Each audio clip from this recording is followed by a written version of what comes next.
राधे राधे दोस्तों, आइए जानते हैं कि नारद मुनि कैसे बने विष्णु जी के प्रिय भक्त। और आप मेरे चैनल पर नए हैं तो मेरे चैनल को सब्सक्राइब कर लीजिएगा और वीडियो को लाइक कर दीजिएगा। तो कथा इस प्रकार है। पौराणिक धर्म ग्रंथ विष्णु पुराण में वर्णित है, जब सूत महर्षि ने नारद मुनि की कहानी सुनाना प्रारंभ किया। पिछले जन्म में नारद एक दासी पुत्र के रूप में जन्म लिया था। वह दासी एक भक्त के घर में काम किया करती थी। उस भक्त के घर में सदा ऋषि मुनि साधु संत अतिथि सत्कार पाया करते थे। बालक नारद उन ज्ञानियों की सेवा में लगा रहता था। जरूरत के वक्त उन्हें पानी पिलाया करता था। विष्णु भगवान की महिमाओं की चर्चा भी बड़ी श्रद्धा व भक्ति से सुनता था।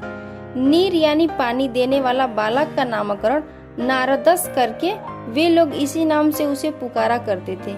इसी बीच नारद की माँ सांप के डसने से मर गई। बालक नारद को अपने पिता का बिल्कुल पता न था। उसके साथी नारद को दासी पुत्र और अनाथ बालक कहा करते थे। कुछ ही दिनों में उस मकान के मालिक का भी स्वर्गवास हो गया। नारद को कहीं आश्रय नहीं मिला। वह इधर उधर भटकता था। भूख लगने पर यदि वह किसी मकान के सामने जाकर खड़ा हो जाता तो वे लोग उसे भगा देते थे और गालियां देते थे। कहते थे कि यह बालक ऐसा पापी है जिसे अपने पिता का भी पता नहीं है। और नारद साधु स्वभाव का था, इसीलिए नटखट बच्चे उस पर पत्थर फेंकते और उसे सताकर आनंद का अनुभव करते थे।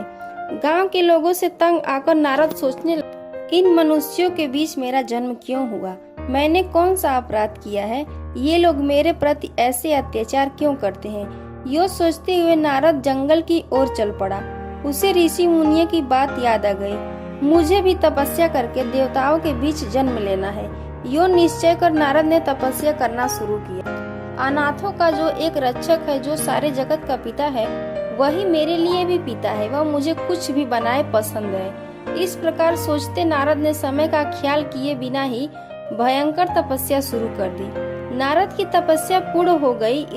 उसके भीतर एक तेज ने प्रवेश किया।